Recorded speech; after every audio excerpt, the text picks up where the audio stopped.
Bonsoir Sylvia. Bonsoir Estelle. Mais quelle ambiance hein, pour ce concert. On sent vraiment qu'il y a une énergie. Hein. C'est impressionnant. C'est un concert au cœur des festivités qui marque la libération de la Corée du joug japonais en 1945. Drôle d'ambiance. Alors un public attentif ou figé, à vous de voir. Pourtant, l'événement ne manquait pas de sel. Ce sont les images du premier concert d'un groupe occidental en Corée du Nord, l'un des régimes les plus fermés au monde. Pour corser le tout, les Slovènes de Laibach sont moins connus pour la qualité de leur musique que pour leur spectacle controversé qui joue avec l'imagerie fasciste. Une ambiguïté délibérée du groupe qui, faute de commentaires de leur part, peut être interprétée comme une contestation ou comme une approbation de l'autoritarisme. Alors il se peut que le régime de Pyongyang ait pris leur message au pied de la lettre, peut-être bien aussi un coup de maître dans le brouillage des symboles.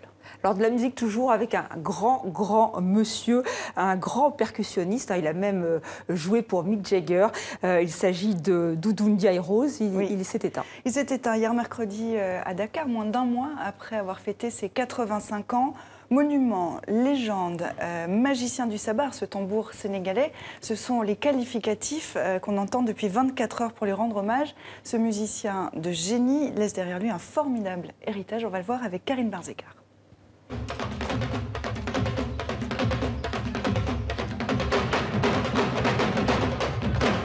L'homme foule le sol, bat la mesure, en totale communion avec sa musique et ses musiciens. Un génie du sabar, véritable chef d'orchestre, capable de diriger plus de 100 batteurs à la fois. Né en 1930 dans un quartier de Dakar, aujourd'hui englouti dans la Médina, Mamadou Ndiaye, de son vrai nom, est issu d'une famille de griots. L'amour du sabar lui vient à l'âge de 7 ans, une vocation précoce dont son père comptable ne voulait pas. Je suis venu comme ça et j'avais des problèmes avec mes parents qui ne voulaient pas que... Même pour moi, c'était difficile. À chaque fois que je me lève le matin pour aller à l'école, on dirait qu'il y a quelque chose qui me suit, qui me dit « Doudou, il ne faut pas aller à l'école, il faut aller battre ». Battre le sabar, encore et toujours, et apprendre le langage des percussions auprès des anciens. Plus d'une centaine de rythmes qui lui ont valu le titre de chef tambour-major. Selon la légende, sa carrière a démarré en 1959 grâce à la star du music-hall, Joséphine Baker. Pendant le spectacle qu'elle a donné, elle a dit sur la scène que vraiment cet enfant-là, il faut l'aider, il faut le suivre. J'ai constaté qu'il pourra être le plus grand batteur du Sénégal. Repéré lors du défilé de l'indépendance en 1960, il devient chef tambour des ballets nationaux du pays avant d'acquérir une renommée internationale.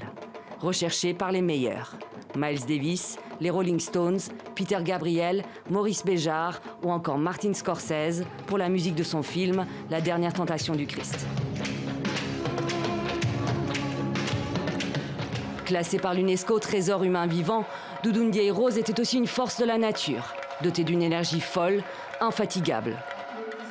Mon père, il a un don du bon Dieu. Obligatoirement, il faut qu'il y ait une relève. Mais c'est sûr qu'on est encore trop loin pour le remplacer parce que je sais qu'il est irremplaçable.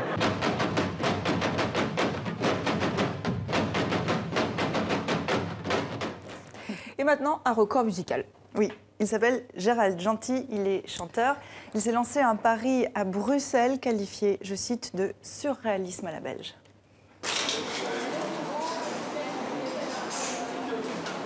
C'est parti.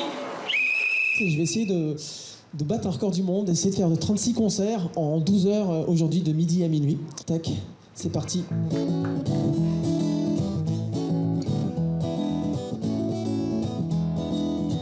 Tu peux me croiser dans Bruxelles, me donner une petite... J'espère que ma voix va tenir, j'espère que mon ongle va tenir, j'espère que je vais pas devenir fou. Mon vélo est bancal, il en est devenu musical. 36 concerts en 12 heures, c'est ça? Ça bouge à Bruxelles. Et puis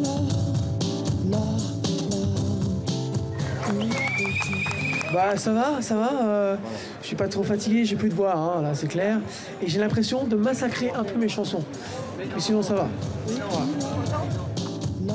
Bon alors Estelle, si vous avez été attentive, vous avez vu qu'il a fait 37 concerts. L'objectif c'était 36, il en a fait 37. Pari réussi donc sous la supervision. Il est français, non? Il est français, absolument. Pari réussi donc sous la supervision du Guinness des records. Alors, il y avait des conditions quand même pour arriver à faire ce pari. Chanter devant au moins 10 spectateurs qui ont payé un ticket. Chanter au moins 5 chansons de 2 minutes chacune. Faites vos comptes, c'est des petits concerts de 10 minutes au minimum. Et puis, pour l'un des concerts, il y avait même 2000 à 3000 personnes. Mais je suis impressionnée. Bravo à ce garçon. Merci Sylvia.